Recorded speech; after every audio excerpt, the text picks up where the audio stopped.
Everyone, this is Jim at SP500chart.com using time-honored techniques to understand modern markets, featuring daily technical analysis videos of the S&P 500 index.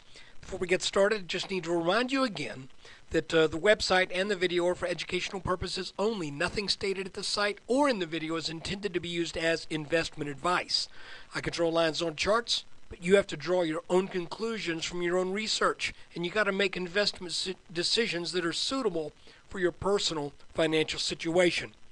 And nothing has changed since the weekend. I'm still not a licensed financial professional. I still am just a guy who draws lines on charts.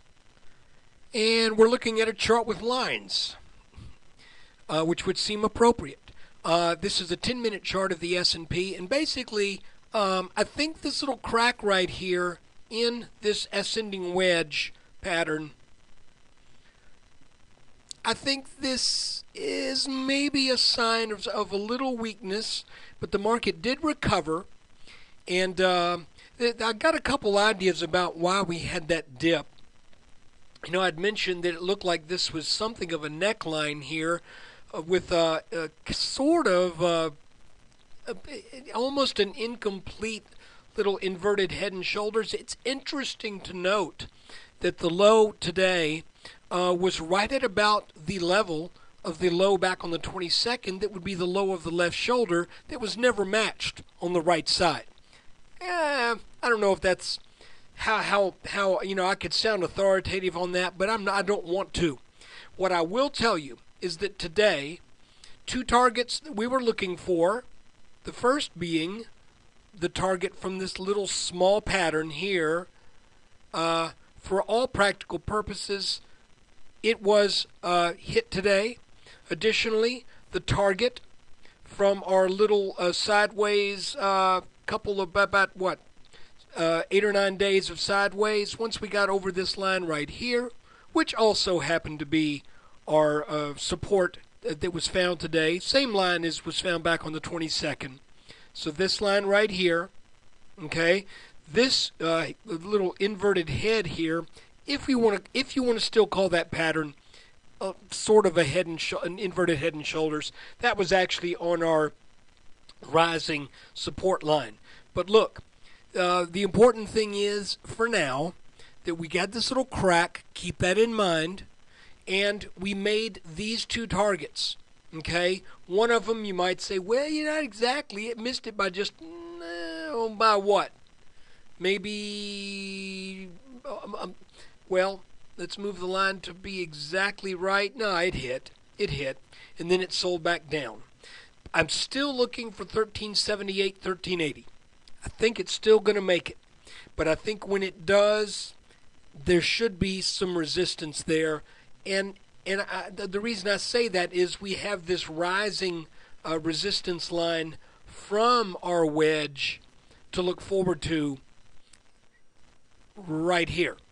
So I think we likely will come up and make that target. Then we got to see if this line then breaks. The break today was not in earnest. You know, a lot of times people talk about the importance of closing prices. I think this is maybe one of the reasons they say that, because the market opened with that candle down, and then it did recover. So that recovery is something that you can't ignore. We got back into this pattern, and I think that is important. But still, we need to remember this. This did happen. So I am still at this point looking for 1378, 1380, and I'm still using this ascending wedge pattern as sort of my what's the word I'm looking for? It's sort of my decision making right here. It's still in this pattern, and I think once we break under this rising line, and I will add to that, break under it and close under it, then I think the market heads back down to test some levels in the 1330s or 1320s. So look, that's it for Monday. It's pretty simple. You know, made two targets today. Hip, hip, hooray. Still shy of that target from the inverted head and shoulders. There's that pattern. We still are looking for this. That's pretty doggone close. But I think in the final analysis, I think we will make that target. The rising wedge pattern, by the way, I'll mention this again. The apex of that wedge is right at a psychologically important level, that being 1400. Wedges tend to not get any higher than that apex. And as a matter of fact, if they break down on a back test, they tend to not get any higher than an apex. And why is that? Well, because you always got this line right here, okay? And if you break underneath this line, then that line also would become resistance. So it's just you've got this little double whammy up here at about 1400. I'm not saying the market will make it that high. All I'm saying is by the shape of the last 1, 2, 3, 4 weeks, by the shape of the last 4 weeks of trading, 1400 should be an upper limit to what this leg can eke out. The only way I could see us getting over 1400 would be if we were to also take out this top line here, which I doubt will happen. So anyway, that is the video for February 27th, 2012. I appreciate you taking time to watch it.